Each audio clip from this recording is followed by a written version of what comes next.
नमस्कार। इस वक्त हम मौजूद हैं वार्ड नंबर 25 में और हमारे साथ इस वक्त है तनु शर्मा जी, जिन्होंने कांग्रेस से चुनाव लड़ा और बात करेंगे कि विकास कार्य को लेकर कि किस तरह से वार्ड नंबर 25 में जो चुनकर आए हैं नेता वो किस तरह से काम कर रहे हैं। नमस्कार आपको और आपके सभी दर्शकों को। क्या कुछ कहेंगे, क्योंकि आपके वार्ड में जो चुनकर आए हैं नेता, जो पार्षद है, वो किस तरह से काम कर रहे हैं। जो हमारे बने हुए हैं वर्तमान पार्षद है, इसके बारे में तो कोई हम बोल ही नहीं सकते, क्योंकि गली गली में बच्चे बच्चे को पता चल गया इनके बारे में, इनकी हकीकत क्या है। इसी चीज़ को हमने जब भी अवगत करा दिया था लोगों से कि सिचुएशन यही होने वाली है। मैंने लोगों को बताया था कि भाई ऐसा कुछ होने वाला नहीं है, क्योंकि जो लोग मेहनत से जीतते हैं ना, जो मेहनत करते हैं, जिनमें जोश होता है, वो लोग कुछ करते हैं। बाकी जो है जिन्हें पता होता है कि हम जीत जाएंगे, पार्टी के ऊपर जीतना, वो आज भी यही बोलते हैं कि हम तो पार्टी के ऊपर जीते, लोगों से थोड़ी जीते हम। जैसे लोग उनके पास जाते हैं अपनी परेशानियां लेकर, अपने मुद्दों को लेकर, तो वो लोगों से साफ साफ ही बोलते, खुला बोलते हैं कि हम तुम लोगों ने नहीं जिताया, हमें पार्टी ने जिताया, हम तुम लोगों से जीते। इसका मतलब लोगों ने जो विश्वास रखा, उन्होंने तो उनके विश्वासघात किया उन लोगों के साथ, क्योंकि लोगों को कुछ भी नहीं मिला। इतने आज 9 महीने हो गए हैं उनकी सरकार को, उनको बने हुए 1% भी काम नहीं हुआ। साल भी पूरे जाएंगे, 5 साल ही पूरे जाएंगे, ये मतलब जस का तस ही रहेगा। क्योंकि इतना भी आपने देखा हो, कितना भी बारिश के टाइम में कितने लोग सरस्वती कॉलोनी का कितना तगड़ा मुद्दा उठा था कि कितने गरीब आदमियों के लोग कितनी मेहनत से पूरी पूरी जिंदगी का, यहाँ कोई इतने मतलब इतने रिच लोग नहीं है कि इतने अमीर नहीं है कि वो दौड़ दौड़ के दोबारा तो कोई भी नहीं बना पाता मकान। कहते हैं मकान ऐसी चीज़ होती है ज़िंदगी में, एक ही बार बन पाता लोगों से। पूरी पूरी ज़िंदगी कमाई लगाते हैं लोग, अपनी आने वाली पीढ़ियों तक के लिए बनाते हैं।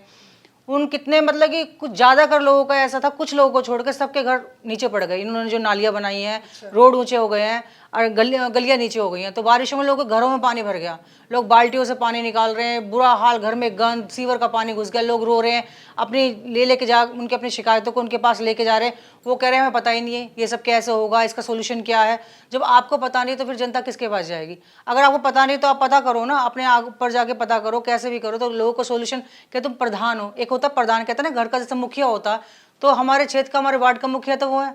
तो मुखिया का बनता है ना कि अपने घर में जितने भी सदस्य हैं, जो भी है, उनकी परेशानियों का निवारण करें। वो तो दुबकते हैं लोगों से, लोग मिलने जाते हैं, बोल देते कि नहीं है, अवेलेबल ही नहीं है, यहाँ गए वहाँ गए। ऐसे बचने से काम थोड़ी चलेगा। लोगों ने तुम पे विश्वास किया तो तुम्हें उसका तो कर रखना पड़ेगा ना, उनके विश्वास का मान रखना पड़ेगा, पर वो नहीं कर रहे हैं सब। वोट चोरी का मुद्दा चल रहा है, पूरे देश में चल रहा है। क्या लगता है कि आपकी हार का कारण कहीं ना कहीं वोट चोरी है? वो तो पूरा है। हमने उसी समय जब वोटिंग होने के बाद हमने तभी बता दिया था कि भाई हमारे साथ ये सब हुआ, हमारी वोट चोरी की वजह से वो जीते हैं। क्योंकि लोगों के अंदर उस टाइम इतना आक्रोश था कि लोग सब बदलाव चाह रहे थे। उस टाइम पूरे वार्ड में बदलाव की लहर थी।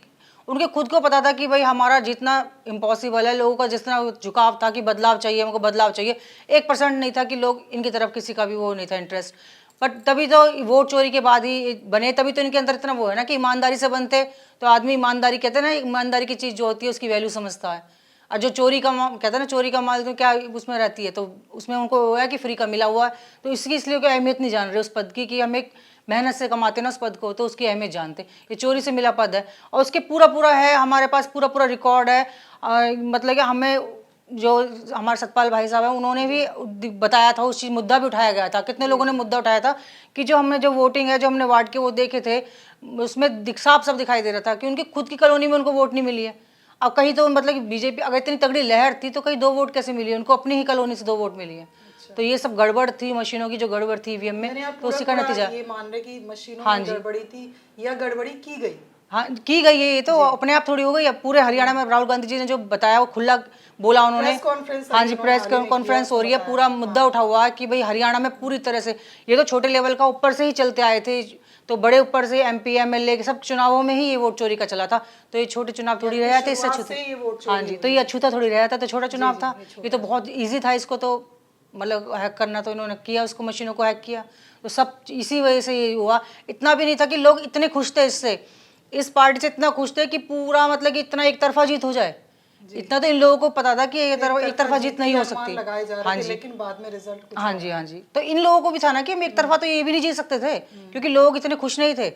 अब कहते जैसे कहते कांग्रेस कि भाई कांग्रेस पार्टी सही नहीं है या हमारी पार्टी के वो है, कहते मतलब कांग्रेस पार्टी ने 70 साल राज किया।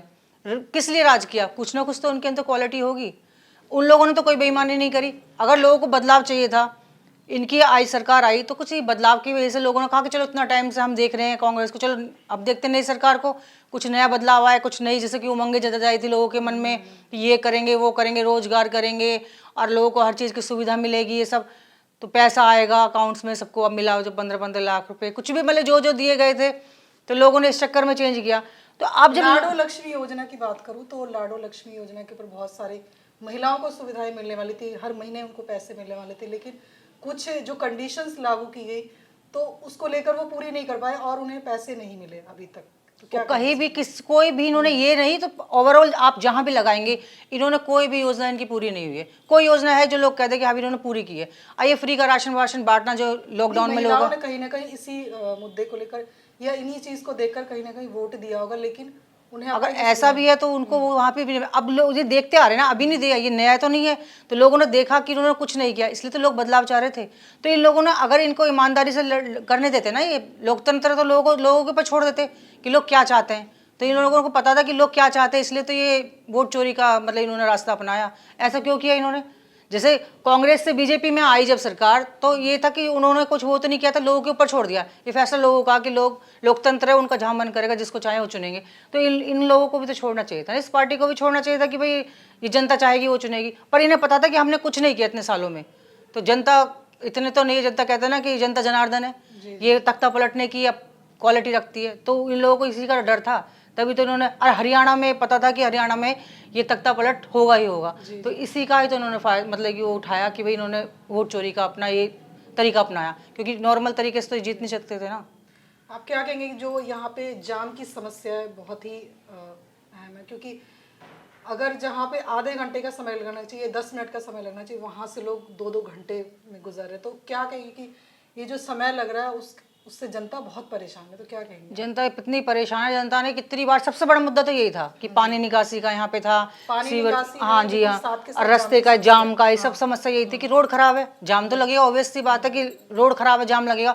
तो लोगों ने मेन मुद्दा ही उठाया, तब लोगों ने कहा कि नहीं हम कर देंगे, हम मतलब कि चल रही है हमारी योजनाएं, वहाँ उद्घाटन किया, वहाँ उद्घाटन किया, रिबन काटे, सभाएं करी, इससे थोड़ी होता, काम करने से होता।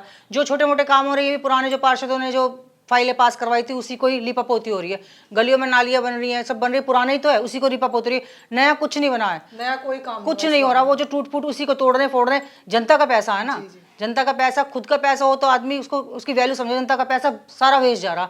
मैंने उस टाइम भी बोला था जिस टाइम इलेक्शन थे, ये जो सब लोग बोल रहे थे कि हम उस टाइम फटाफट इलेक्शन के चक्कर में इन लोगों ने वो क्या बोलते हैं ये टैली लगा दी थी गलियों में, तभी मैंने बोला था सबसे मेन प्रॉब्लम है कि पानी की निकासी होनी चाहिए। अब आप लोग खुश हो रहे हो कि टाइलें लगी हैं, बारिश में पता चलेगा नहीं, टाइलें तो जब तक ये बेकार है, लेकिन उसके बाद हाँ तो वही ना, अगर वो कच्ची जमीन होगी वो तो पानी पी जाएगी। अब ये पक्का कर दिया, पानी जाएगा कहाँ? लोगों के घरों में तो जाएगा। लोगों ने इस टाइम तो देख लिया कि टाइलें लग गई, ये नहीं सोचा कि जो पानी है वो कहाँ जाएगा, यानी वो इलेक्शन के टाइम पे वो फटाफट लिपापोती कर दी और वो टूटी है। अब वो फिर टूटी है। अब यहाँ पे हमारे पेट्रोल पंप के सामने जो पैच बनाया था कि भाई बहुत तगड़ा, ही तो बहुत लैंडमार्क बन गया था कि भाई यहाँ पे पानी भरा जाता, लोग इतने परेशान थे इस जाम से, लोग गिरते थे, चोटें खाते थे, एक्सीडेंट होते थे, तो इन्होंने पैच बना दिया एक पेट्रोल पंप के सामने, जस्ट थोड़ा सा पैच बना दिया। तो अब वो जो सीवर लाइन पीछे से डलती आ रही है वो भी टूटेगा, वो भी टूटने, तो वो पैसा वेस्ट है। ये सब पैसा किसका है? जनता का तो है। जनता का अगर तुम सुनियोजित तरीके से एक प्रोग्राम बना के, एक तरीके से, एक अच्छी तरीके से कि शुरू से ऊपर तक तरीके से इसको सही जगह यूज़ करो, जनता का पैसा तरीके से लगाओ कि एक बार ऐसा लगाओ कि बार बार वो ना करना पड़े, जहाँ ये पैसा वेस्ट करो उसको कहीं और लगाओ एक ही जगह पे। आप क्या वार्ड नंबर 25 को मैसेज देना चाहेंगे? वार्ड नंबर 25 को ये मैसेज है कि तुम लोगों ने जो विश्वास किया, फिर तुमने उसी बात को, हमने ये बोला था कि अपना 5 साल का भविष्य है, 5 साल तुम अपने बच्चों का भविष्य किसी के हाथ में दो, तो सोच समझ के देना चाहिए। मैंने ये तक बोला कि मैं ये नहीं कि मेरे को ही आप वोट दो, जिसको भी दो सोच समझ के दो, सही कैंडिडेट को दो। अब यहाँ पे सीट, मैं हमेशा से ये बोलती हूँ, मैं हर बात यही बोला कि यहाँ पे महिला सीट रिजर्व की थी, अगर महिला सीट रिजर्व की थी तो कम से कम वो महिला इस योग्य हो, ये तो इनको देखना चाहिए था ना। फिर फायदा क्या महिला सीट रिजर्व करने का? अभी वहाँ पे कोई जानता ही नहीं हो महिला कौन है, उनके हस्बैंड आते हैं, जो कुछ भी आता होता है कि भाई क्या कहते हैं पार्षद पति, ये पार्षद पति क्यों? वो स्वयं पार्षद क्यों नहीं? हाँ क्यों? अगर महिला चुनी गई है लेकिन उनकी जगह पार्षद पति काम करे, तो फिर महिला का होने का फायदा क्या? तो फिर आप लोगों तो मतलब कि उसकी जगह खा गए ना, एक मतलब कि सुयोग्य महिला की, जो एक योग्य महिला थी जो कुछ कर सकती थी, उसके तो आपने कर दिया ना। महिला को उन्होंने चुना था, लेकिन हाँ तो पार्षद पति काम करेगी तो फिर फायदा क्या, फिर तो पतियों का ही फिर उनका उनका होना चाहिए था ना, फिर महिला का करने का फायदा क्या हुआ जब महिला को तुमने मौका ही नहीं दिया।